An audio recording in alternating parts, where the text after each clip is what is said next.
with a group of students and alumni called the Digital Maker Collective, which you can see um, on the screen over there. We've been exploring the what is called the Metaverse, which we originally started to call the immersive web. So looking at how we can move from sort of 2D experiences of the web into a more 3D experience of the web. So what I mean by 3D is that you can move around a 3D space in the web,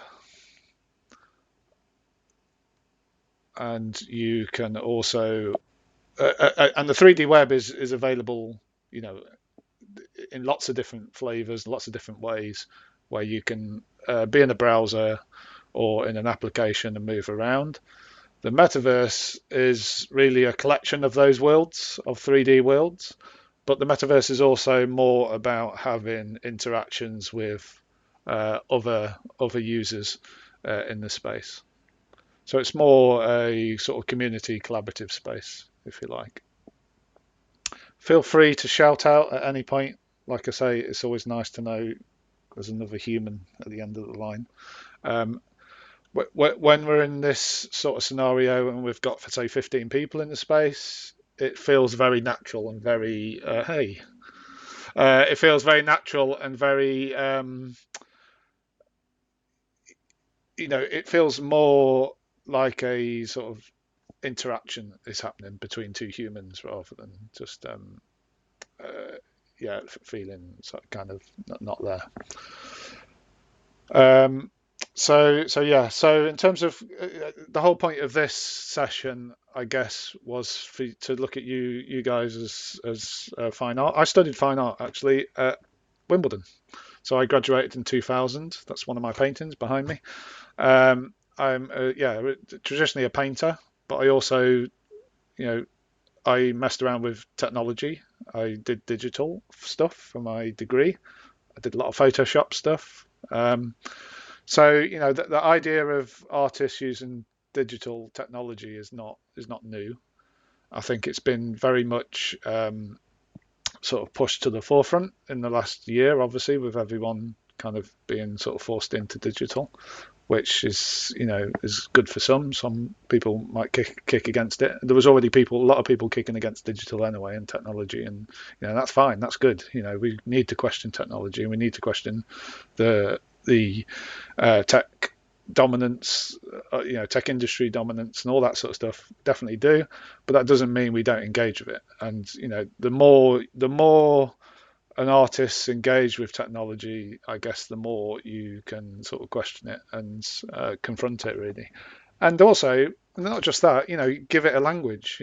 Make it, because at the moment the language of this media, and we'll talk about this in a minute, is is not coming from artists. It's coming from people that know how to code, and yeah, artists can code, but I think it's not necessarily coming from artists, the language. So I think the more artists we get in there that are not necessarily tech savvy, that can go in and sort of disrupt this space, I think the better. So with that in mind, there's a few ways you can get into gallery. I think Babette, you shared this with me. This was one of Babette's original sort of ideas for looking at how we could get art online, because what you can do is create your website, and as you can create lots of sort of ways of making a website. You can do the um, all the pre-made websites are really easy now, but you kind of fall into a trap with that, because you're sort of buying into a company that's going to host your website, and if anything goes wrong with that website, you've got to rely on that company to fix those problems, which normally means paying. Then you've got sites like this, which are great. That they're basically sites that enable a 3D interaction, like I was just doing, where you can go around the 3D gallery space. You can create a free account, but you can't really do much with that free account. You need to pay basically for the more functionality, and for the more exposure, you need to sort of pay pay more really. So they're great. Look into them by all means. What I'm going to show you now is not the be all end all. Look into all the different platforms that are out there and give them a go. Literally, just get in there and try it out. So I guess the next level is is what I'm going to show you now, which is really I'm in FrameVR, so hopefully you all Babak sent out some links and you've managed to either already step into FrameVR and have a look at it.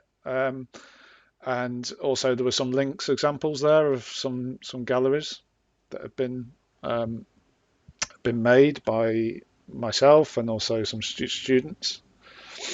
So I think the point of today was we were going to look at some of the ways of adding content into the frame, which I'll do now.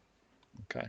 I just want to mention one last thing, which you'll probably see is quite getting a lot of airtime at the moment, and it's very connected to artists putting work online, is crypto art. Just do a little search around crypto art because there's a really big movement going on at the moment with NFTs, which non-fungible tokens, which are basically a lot of artists are creating digital art and putting it on these crypto blockchain galleries, and they're selling for like millions, thousands of pounds. So there's definitely, we're not going to talk about it now, but definitely just do a little bit of research into sort of crypto art scene. It's quite interesting at the moment. And again, the language of that is being defined as we speak. And I think the more artists that go into that, the better. Hopefully you've all created an account. And then what you get is a default environment, which is this. This is the out-the-box environment, if you like. So if I go up to the top of my menu, this is basically where everything lives, where all my profile is. My inventory, so your inventory is basically all your content that you bring into the space. You've got your frames. So at the moment, I've got your frames. I've got a frame called Fine Art, Crit, and Deck. So you get three frames to play with. That's it. That's your limit. If you want more frames, you can create another account with another email. So you create a new frame. So if you want to create a new frame, try and keep the name quite simple, because basically what you're going to have with FrameVR, it's free. So you're going to have FrameVR .io / whatever your name of your frame is. So the frame I'm in now is called Fine Art. So yeah, nice and simple. People can just go to frame, type Fine Art at the end, and they'll make it into this frame. So in terms of the environments, like I say, you get these out-the-box environments. So I'm in frames, this frame, and an environment. So you can switch the environments, but obviously once you've created your space, you don't really want to switch the environment, because what will happen, it will go, all the stuff that you've put in there, the content, will not obviously align to your environment. So I'm going to quickly switch this environment to Zen Office.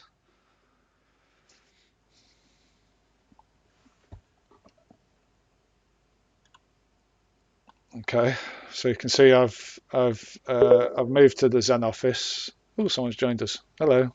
So yeah, someone's obviously yeah, you're welcome to join us if you want to hop in to the frame while I'm doing this. Come and join me.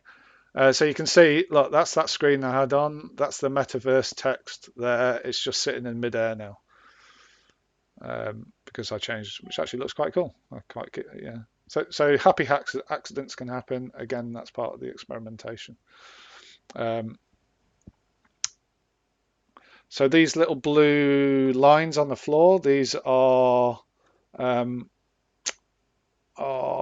of zones. So if I step into this zone, you hear a little ting, and it's basically saying that hello, whoever this is, we we can only hear each other in this space. So if anyone was standing outside this zone, they wouldn't be able to hear us. So these are quite good in terms of having, if you've got 30 people in space, then it's good to have those sort of private speaking areas because everyone doesn't talk over each other. So in terms of, we'll change the environment again. So frames, this frame, Zen Office. So you've got an expo center, which is quite corporate-y kind of thing. It's you're going to have a look at it. You've got a neon hall. Yeah. So again, yeah, we've changed the environment. Look, Metaverse is still there. It's now sort of hanging here. Yeah, this is again another pre-made world. So we had quite a good event in here recently where one of the alumni members of the Digital Maker Collective basically did a presentation around the avatar, and what she did was set up a sort of objects, images, and 3D objects in these spaces. And then she used this as to guide the 20 odd people that were in that talk around the presentation. So we'd go into this space like this, and then she'd talk about stuff, and then we'd go into this one, and she'd talk about the stuff in there. So it made it very, we got away from that sort of PowerPoint craziness. Okay, so that's that. I won't go through all the environments. You've got the gallery small, which that's the one you normally start in. You've got the Atrium, which is, again, it's quite good, and we use this as our base for our collective.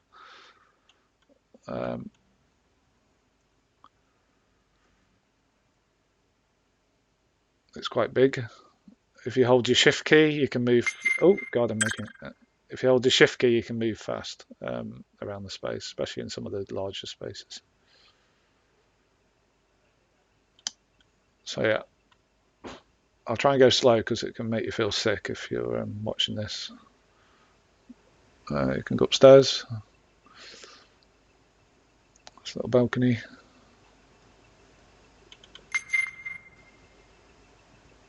So yeah, so you might not want to go for a conventional sort of art gallery space.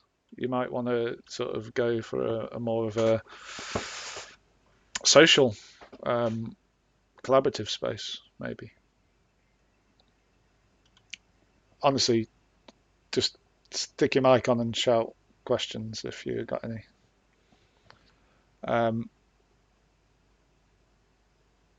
What's the next thing I'm going to show? So that was the Atrium.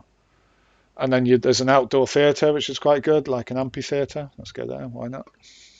I don't know what time we've got. I'm happy to go on. Babette, have we got a time I need to keep to? Because obviously I'm going to show as much as I can. Yeah, there's something starting at 11. Okay, I'll go faster. Okay. So here's your amphitheater. Again, that might have a good use for it. And then you've got a team suite. There's a large gallery here, which they say large gallery, but it's not that large, and it's actually smaller than the other one. So you may. It's taking a bit of time to load. Okay, yeah. So it's quite a different kind of gallery. And then if you don't want any galleries, you can literally just create an empty, and this is a totally empty space. Okay.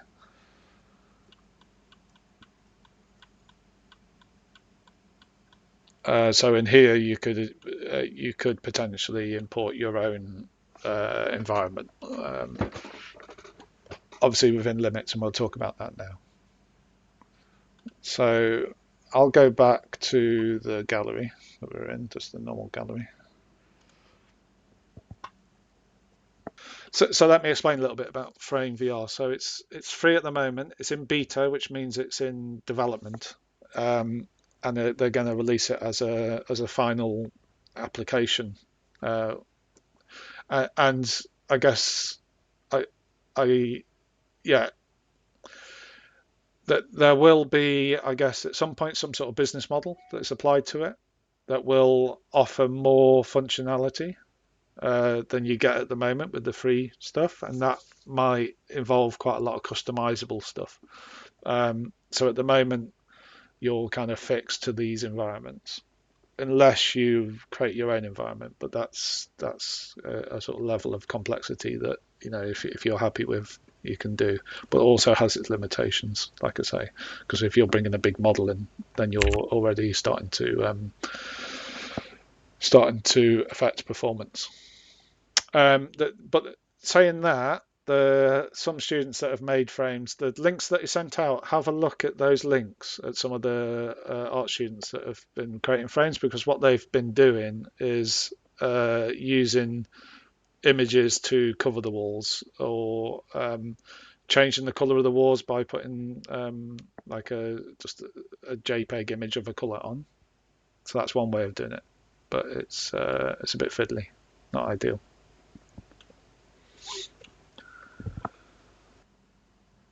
Okay, so the next thing we need to know is, like a conventional gallery, if we wanted to, say, import an image. So let's say I wanted to put an image on this wall here.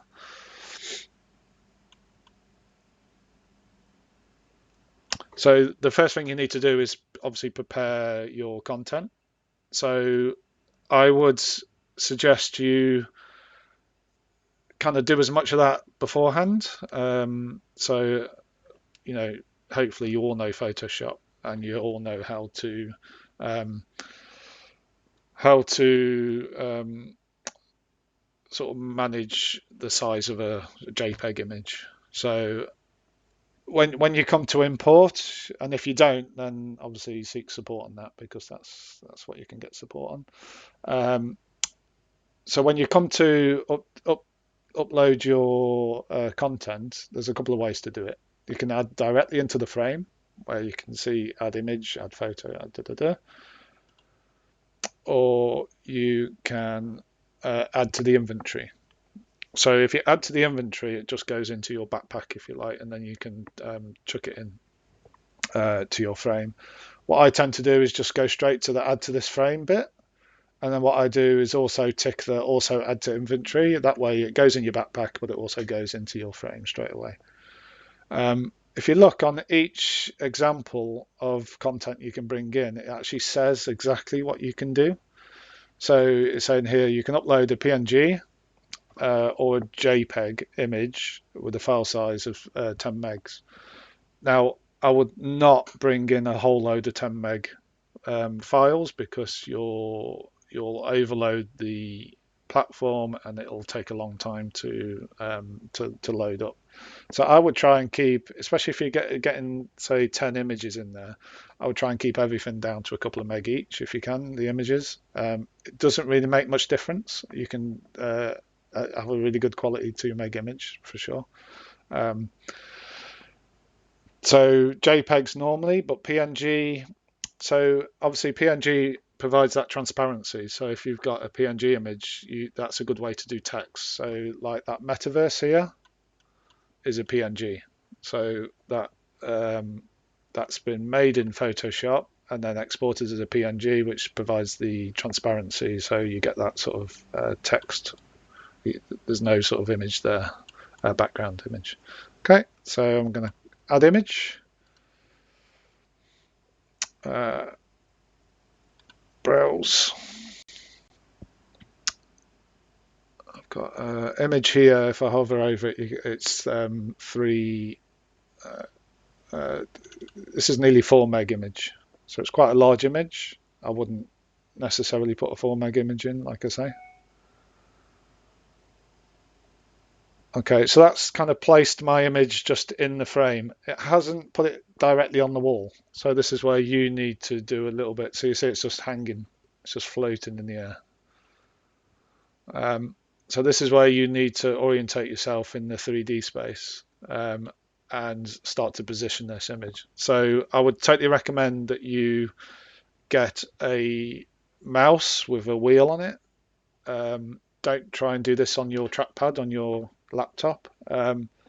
Definitely use a mouse. You can do it on the trackpad, but it's really awkward. So to edit this image, we need to go into edit mode. And there's two ways you can do that. You can drop down the menu and just click this over to edit mode here. Or you can hit the space bar key and you can see this little pop-up thing happens here. And then click edit on that. With this space bar, if you're looking up like that, sometimes you don't realize that the space bar is open. And when you try and move, like I'm doing now, to move around the space, you use the WASD keys on your keyboard and the mouse to move your head. I can't see that wheel, so that's like a common mistake. You just make sure you hit the space bar, close that wheel, and then you can start moving again. Also, when you're in edit mode, make sure when you're finished editing that you take itself off edit mode because you can accidentally move stuff around the space. Okay, so I'm going to click on that image and it's saying this is the UT Ute. I can scale it, so I can make it larger. I can rotate it if I needed to, but I don't want to rotate it. I want to keep it nice and flat, so it sits on the wall. Scenes we'll talk about in a minute, and this other stuff we'll talk about in a minute. So what I need to do now is position this on this wall, and I'm using my mouse just by grabbing it, and I'm using my wheel on my mouse to move it backwards. And I moved it right into the wall, and I don't want it in the wall, I want it to sit on the wall, so I'm literally just pushing it in the wall and out the wall. So that's sitting on the wall, and then I can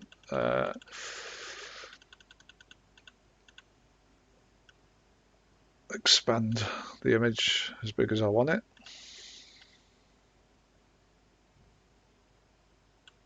And then I can lock the position. If you want zoomable, that basically puts a magnifying glass on the top, and I'll just show what that does. I'll close this, I'll come off edit mode. So you can't do anything until you're off edit mode in terms of functionality. So yeah, if you want, if you now hover over it, you see this horrible, well, I think it's horrible, blue thing sort of appears, but it kind of brings the image forward like that so you can see it. If you hover off it, it goes away, the blue thing.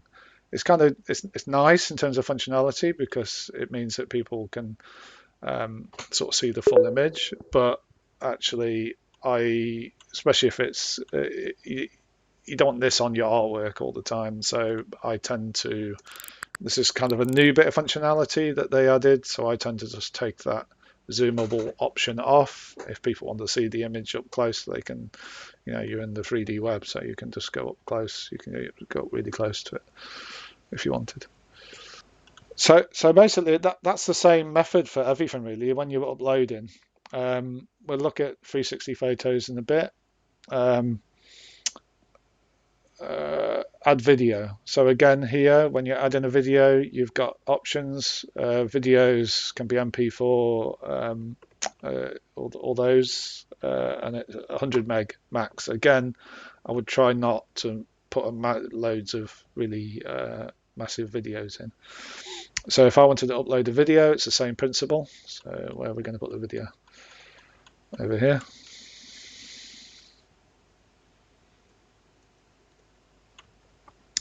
Add video. It does compress it, so as long as your video is under 100 megs, it will accept it. Let's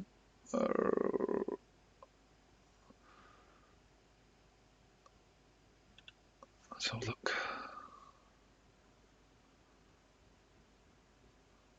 This is why I'm just trying to find the video now.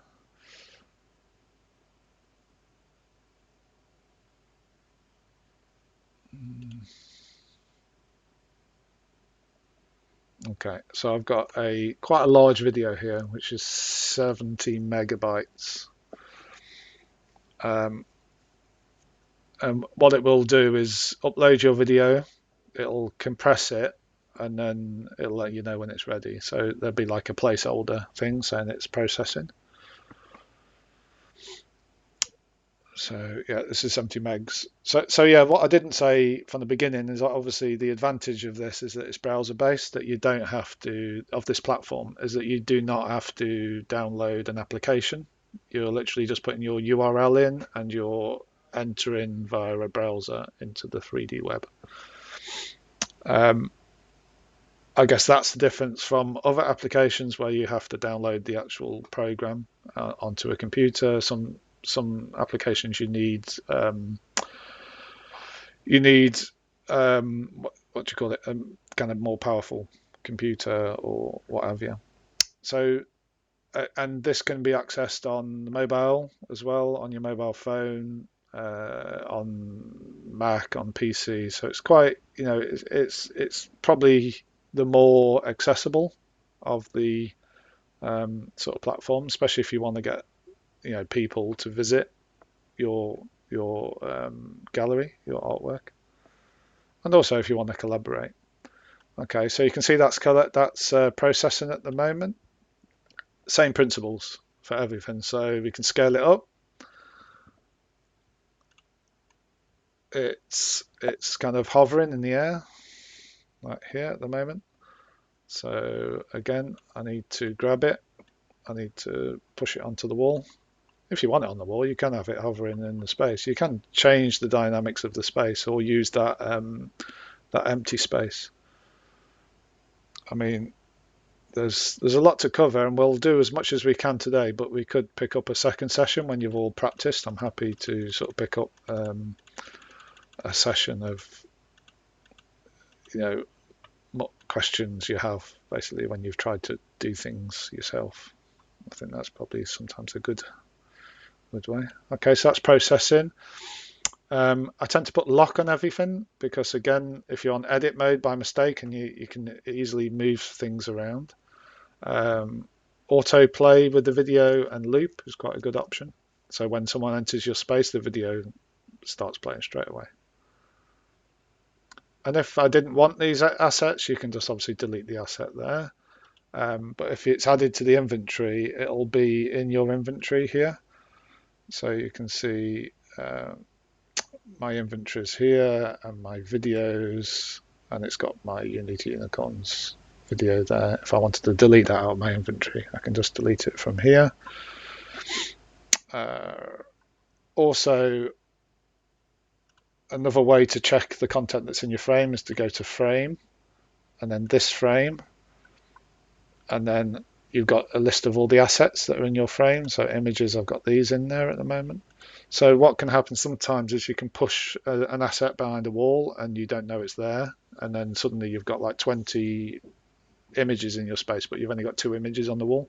So this is where you can go and just actually see what's in your space and delete all those mistakes that you've made. So the sounds, there's like a sound control on it. So by default, if you've got it on autoplay, when someone comes in, if there's sound on the video, it will be playing the sound straight away. Obviously, if your sound's working on your headphones or on your computer. So, and you can control that sound, and then you can control the video as well. So if someone just wants to pause the video, they can just pause it, or turn the sound down, they can do that. So I would actually do that in your editing before you put the video up. I think if you want to hit people with a lot of sound, then go for it. But maybe be mindful that when someone comes into a space, if they get blasted with sound, it can be quite off-putting. So you might want to be quite subtle about how you think about it. Sound is super important. A lot of people just think about the visuals and they don't think too much about the sound. So yeah, have a play around with that. You can import sounds as well, audio.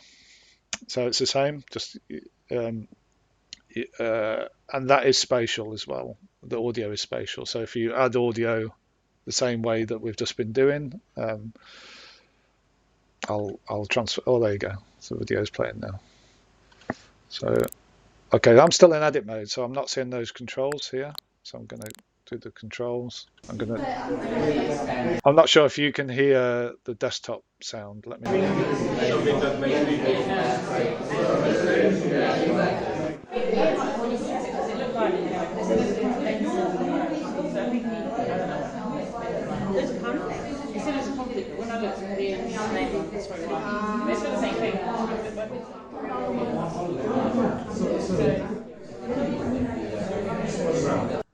So you can control the sound there. I'm not sure whether you could hear that because it's coming from my desktop. I'm not sure.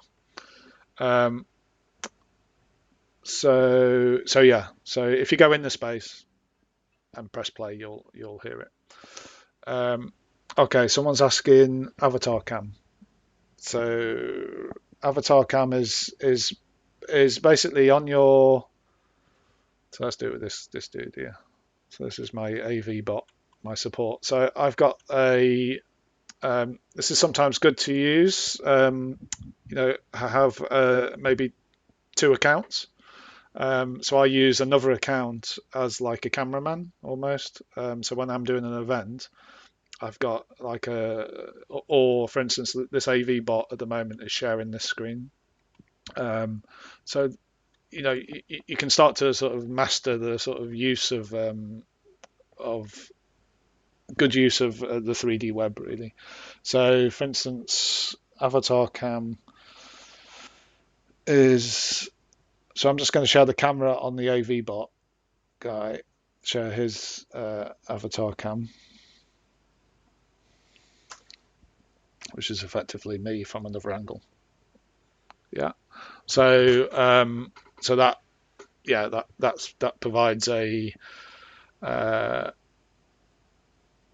it kind of breaks the illusion. A lot of the time we don't use this within our group because it kind of starts to go down that road of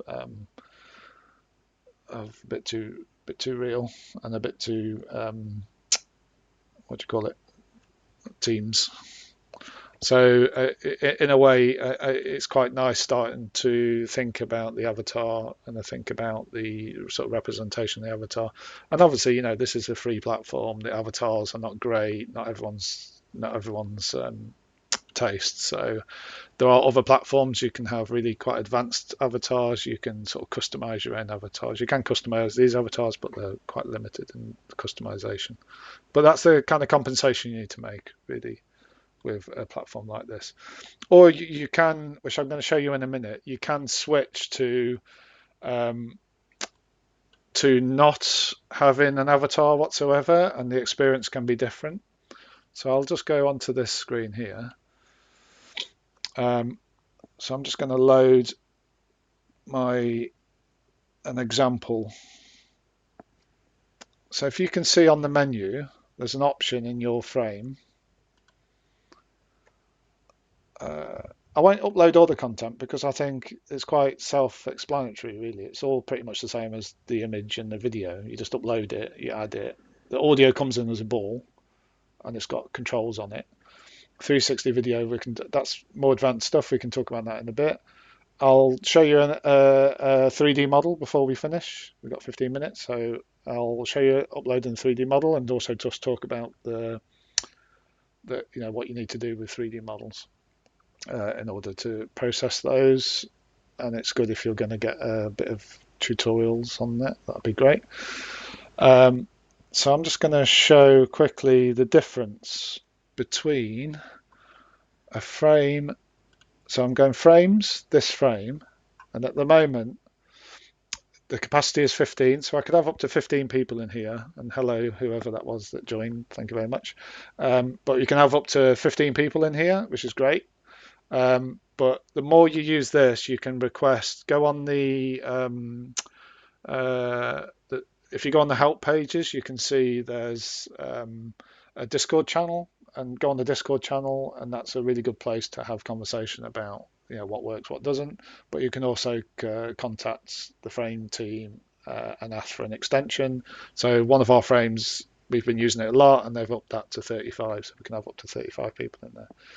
But this is what I wanted to show you. So here you can switch between a single user and a multiple user. So at the moment, this is on multiple user because we've got multiple people in the platform, like I say, up to 15. But if you wanted a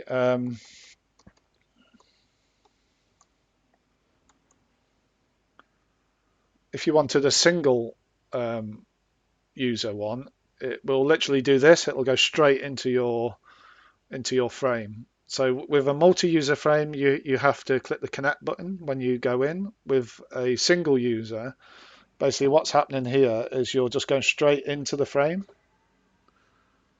And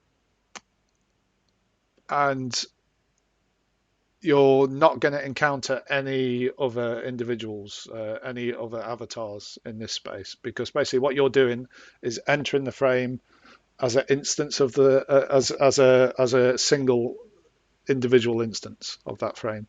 So you could have loads of people experiencing this frame at the same time individually. It's basically the closest to a 3D website you're going to get. And what I've done here, in order to link multiple galleries together, I've put these doors in. These are obviously not doors in the space, because I'm trying to. This kind of goes back to that question: can you change the colours of the walls? No. Can you put doors in the walls? No. But what you can do is put an image on the wall that sort of replicates a door. And when I click on that, I can say, do you want to go to this frame? To this next gallery, I can say, okay, yeah, go there, take me there, and it'll take me to the next gallery, which is effectively another frame. Okay, so that's now taking me to this second gallery, and then there's a portal there back to that gallery, back to the gallery one.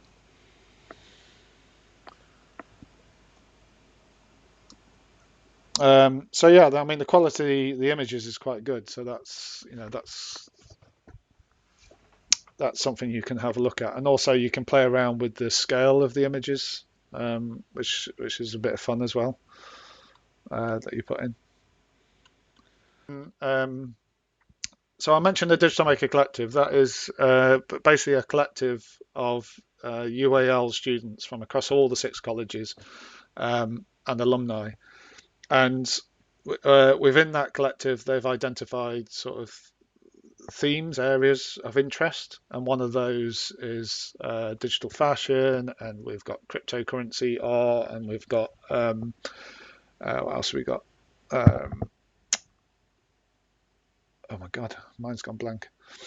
With live performance. So very much looking at the potential for using sort of the avatars as performers, really, and doing a performance with the avatar.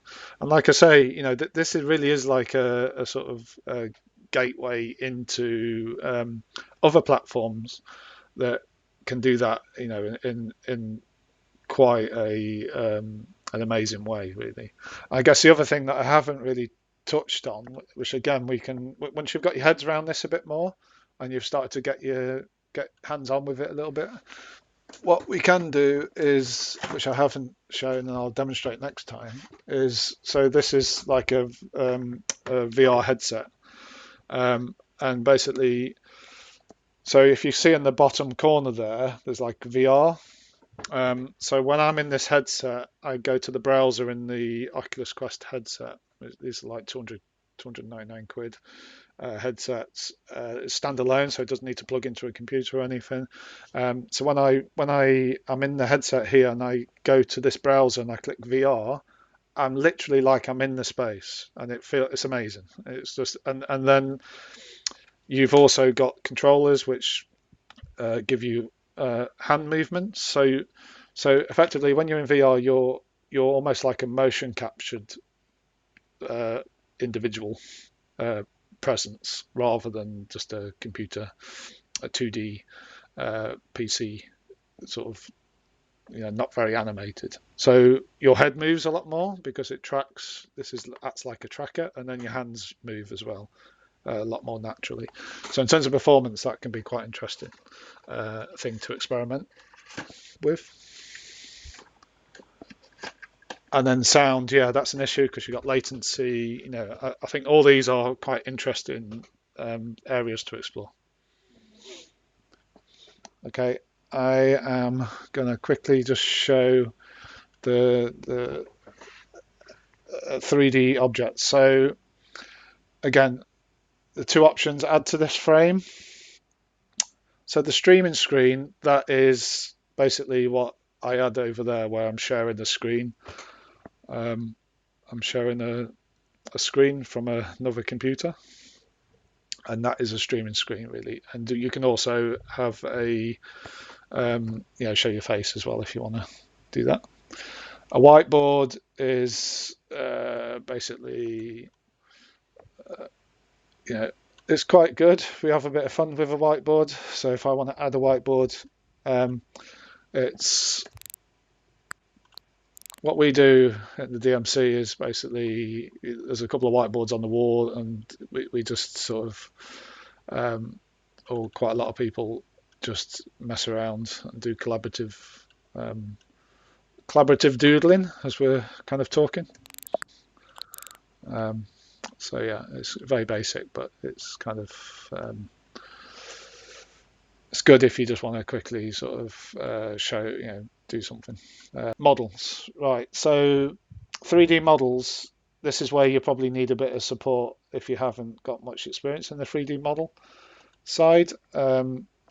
There's two ways to upload, and you only see these two ways to upload. This really confuses people. If you add to this frame, if you go to add to inventory, you only get the option to upload via Sketchfab and not directly from your computer.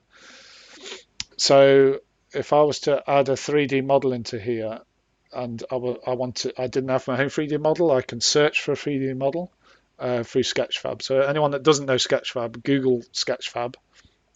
As it says, it's awesome. It's basically a big library of 3D objects, and it's very useful for bringing for finding. I've built whole frames just on stuff that I found on Sketchfab. It's got everything. It's just quite amazing. It's an amazing community, and add to that community. Create your own account and put your own 3D objects in there as well. So you go to Browse Library. I don't know. See, I haven't searched paint. There's a paintbrush there. So I've just put a search in there, and I'm getting all these things for paint. And painted fruit tart, nice.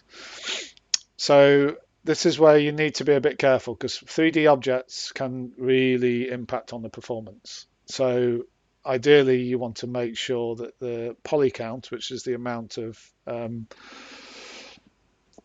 sections that the 3D model is made up of. So the more polys, the bigger the file. The less polys, the smaller it is. But obviously, the less detailed it is. So I would always go for up to 10,000 polys because you're going to get a 3D object that's not going to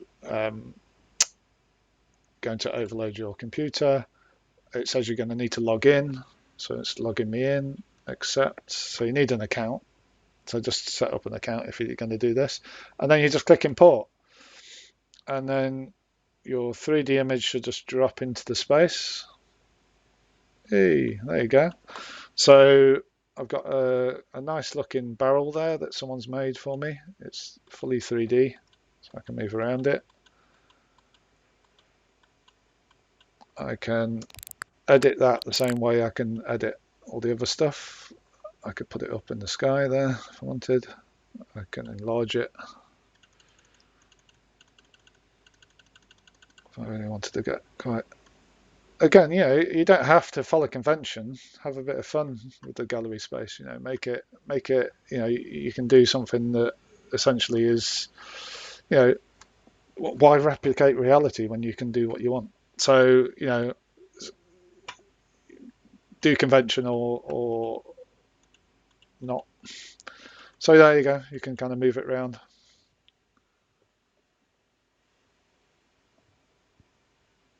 Again, I'm going to lock that in position. If I wanted to add a link to that, I can put a link to a frame. So if I wanted to do like a link to another frame, I can do DMCXR, which is the Digital Maker Collective space, set frame link. And then when I click on that barrel, I need to come off the edit menu. When I click on that barrel, it'll say, do you want to go to the other frame? I'll say yeah, and it'll take me to the Digital Maker Collective. base camp, which is a good time to basically say that if you wanted to come and join the DMC, you're more than welcome. Just email me and I'll send you some information. We meet in this frame twice a week on Tuesday evenings and Thursday evenings, and then we go off into different spaces. We don't stay in FrameVR. We go to alt space. We go to different parts. We're sort of messing around. So here's the sound balls here that are playing music at the moment. That they come in, and you can press play controls on that. So I would see the FrameVR as entry level into this 3D metaverse space, right? So I would, and what you could do is in the let's go back to frames, your frames. Someone's at the door. What was the question? Yes, so if you go to the frame and then change it to a blank space, then this is where you could create your, so that barrel, say, imagine if that barrel was your art gallery.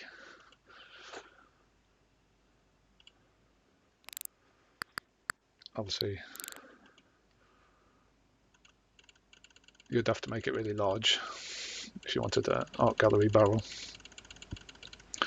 But obviously, if you made your own space, your own environment, then this essentially could be your space. There you go. I'm in the art gallery.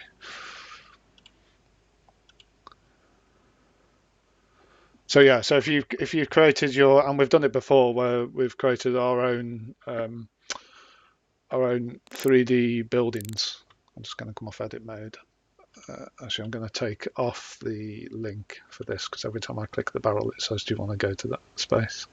I'm going to do that. I'm going to come off edit mode. So yeah, you kind of get the gist. This is where you can have a bit of fun, really. And you've got to also just accept, this is a free sort of platform. And if you want to go into more advanced stuff where you actually want to build your own massive environments, then that's the kind of thing you can do more advanced stuff in other applications like alt space, for instance. We're building massive spaces at the moment. Okay, I know everyone's got to go. Thank you very much. I'm more than happy to do a follow-up session once you've got your hands on and given it a go. And email me if Thank you need you any very questions. much. Thank you so much.